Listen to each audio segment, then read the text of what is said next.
Hello അസ്സാം വലൈക്കും എല്ലാവർക്കും സിംപ്ലി കേളിയിലോട്ട് സ്വാഗതം. അപ്പോൾ ഇന്ന് ഞാൻ വന്നിട്ടുള്ളത് ഒരു അടിപൊളിയായിട്ടുള്ളൊരു ഫ്രൂട്ട് സലാഡിൻ്റെ റെസിപ്പി ആയിട്ടാണ്. വളരെ സിമ്പിളായിട്ട് നമുക്ക് 2 ചേരുവകൾ മാത്രം വെച്ചിട്ട് ഇതിൻ്റെ ഒരു ക്രീം ബേസ് നമുക്ക് ചെയ്തെടുക്കാൻ പറ്റും. അതും ഈ ഒരു ചൂട് സമയത്തൊക്കെ നമുക്ക് വയർ ഫില്ലാവാനും ശരീരം ഒന്ന് തണുക്കാനും വേണ്ടിയിട്ട് നമുക്ക് എപ്പോഴും വേണമെങ്കിൽ ട്രൈ ചെയ്ത് കഴിക്കാൻ പറ്റുന്ന ഒരു ഈസി ആയിട്ടുള്ള ഒരു ഫ്രൂട്ട് സലാഡാണ്. അപ്പോൾ ഏത് തരം ഫ്രൂട്ട്സ് കഴിക്കാത്ത കുട്ടികളാണെങ്കിൽ പോലും ഈ രീതിയിൽ നിങ്ങളൊരു ഫ്രൂട്ട് സലാഡ് ചെയ്ത് കൊടുക്കുകയാണെങ്കിൽ മസ്റ്റായിട്ട് അവർ എന്തായാലും കഴിക്കും. അപ്പോൾ എന്തായാലും ഗീവ് അവേയുടെ ഡീറ്റെയിൽസും കൂടെ നമ്മൾ വീഡിയോയിൽ പറയുന്നുണ്ട്. അപ്പോൾ വീഡിയോയിലോട്ട് പോകുന്നതിന് മുന്നേ നിങ്ങൾ ആദ്യമായിട്ടാണ് ഈ ചാനൽ കാണുന്നതെങ്കിൽ നിങ്ങളുടെ റൈറ്റ് സൈഡിൽ ഇതുപോലൊരു സബ്സ്ക്രിപ്ഷൻ ബട്ടൺ ഉണ്ട്, അതൊന്ന് പ്രസ് ചെയ്യുക. അപ്പോൾ തൊട്ടടുത്തൊരു കുഞ്ഞു ബെല്ലൈക്കൺ വരും, അതും പ്രസ് ചെയ്തിട്ട് ഓളെന്ന ഓപ്ഷൻ കൊടുക്കുക. അപ്പോൾ ഞാൻ അപ്ലോഡ് ചെയ്യുന്ന എല്ലാ വീഡിയോസും നിങ്ങൾക്ക് മിസ് ചെയ്യാതെ കാണാൻ പറ്റും. ഇനി നമുക്ക് റെസിപ്പിയിലോട്ട് പോവാം. അപ്പോൾ മെയിനായിട്ട് നമ്മൾ ചേർക്കുന്ന വിപ്പിംഗ് ക്രീം തന്നെയാണ്. ഞാനിവിടെ ഏകദേശം 1 കപ്പോളം വിപ്പിംഗ് ക്രീം എടുത്തിട്ടുണ്ട്. ഇനി ഇതിലോട്ട് നമുക്ക് ഒരു 3 ടേബിൾ സ്പൂണോളം കണ്ടൻസ്ഡ് മിൽക്ക് ചേർത്ത് കൊടുക്കാം. ഇത് നമ്മൾ വീട്ടിൽ തന്നെ ചെയ്ത കണ്ടൻസ് മിൽക്കാണ്.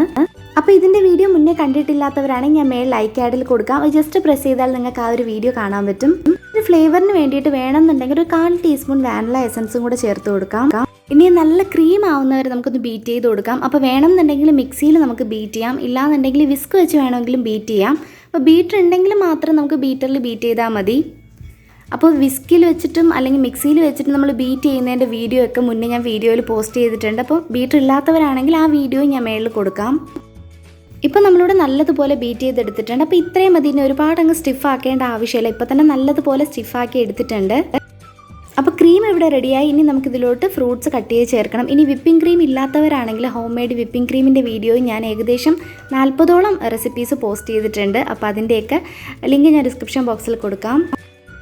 ഇനി നമുക്ക് ഇഷ്ടമുള്ള ഫ്രൂട്ട്സ് കട്ട് ചെയ്ത് ചേർക്കാം. ഞാനിവിടെ ഏകദേശം ഒരു 1.5 ആപ്പിളോളം ചെറുതായിട്ട് കട്ട് ചെയ്തെടുത്തിട്ടുണ്ട്, അത് ചേർത്ത് കൊടുക്കാം. അതുപോലെ തന്നെ 2 തരം പഴം എടുത്തിട്ടുണ്ട്, ഏത്തപ്പഴവും എടുത്തിട്ടുണ്ട്, അതുപോലെ ചെറുപഴവും എടുത്തിട്ടുണ്ട്. അതായത് നമ്മുടെ കയ്യിൽ എന്തൊക്കെ ഫ്രൂട്ട്സാണോ ഉള്ളത്, നമുക്ക് കഴിക്കാൻ എന്തൊക്കെയാണോ ഇഷ്ടം ആ രീതിയിൽ നമുക്ക് ഫ്രൂട്ട്സ് ചേർത്ത് കൊടുക്കാം. ഇനി കുറച്ച് മുന്തിരിങ്ങ, കുരു ഇല്ലാത്ത മുന്തിരി ചേർത്ത് കൊടുക്കുന്നുണ്ട്. അതുപോലെ തന്നെ നട്ട്സും ഡേറ്റ്സും ചേർത്ത് കൊടുക്കുന്നത്, നമുക്ക് കാഷ്യൂവോ കപ്പലണ്ടിയോ എന്താണോ കയ്യിലുള്ളത് അത് നമുക്ക് ചേർത്ത് കൊടുക്കാം. ഇനി ഇതെല്ലാം കൂടെ നന്നായിട്ടൊന്ന് മിക്സ് ചെയ്തെടുക്കാം. അപ്പോൾ ഫസ്റ്റ് നമ്മൾ മിക്സ് ചെയ്യുമ്പോൾ ഇത് നല്ല കട്ടിയായിട്ടുള്ള ക്രീമല്ലേ, അപ്പോൾ മിക്സ് ചെയ്യാൻ കുറച്ച് ബുദ്ധിമുട്ടായിരിക്കും, എന്ന് വെച്ചാൽ കുറച്ച് കട്ടിയായിട്ടിരിക്കും.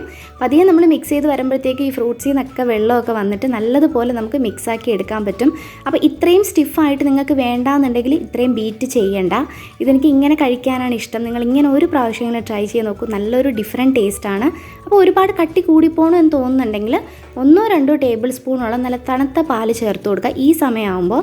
അപ്പോൾ അത്യാവശ്യം അതൊന്ന് ലൂസായി കിട്ടും. ഇനി ലാസ്റ്റായിട്ട് മാതളങ്ങ ചേർക്കുക, അതായത് പോമോഗ്രാനൈറ്റ് ചേർത്ത് കൊടുക്കുന്നുണ്ട്. അപ്പോൾ ഞാൻ ആദ്യം അത് ചേർത്ത് മിക്സ് ചെയ്യാത്തതെന്ന് വെച്ചാൽ നമ്മൾ ഇച്ചിരി കട്ടിയായിട്ട് മിക്സ് ചെയ്യല്ലോ, അപ്പോൾ ഇതെങ്ങനെ പൊട്ടി ആ ഒരു കളർ അതിലായിപ്പോയാലോ എന്ന് വിചാരിച്ചിട്ടാണ് ലാസ്റ്റ് ചേർത്തത്. അപ്പോൾ നിങ്ങൾക്ക് അങ്ങനെ കുഴപ്പമില്ലാന്നുണ്ടെങ്കിൽ ഫസ്റ്റ് തന്നെ ചേർത്ത് മിക്സ് ചെയ്തെടുക്കാം.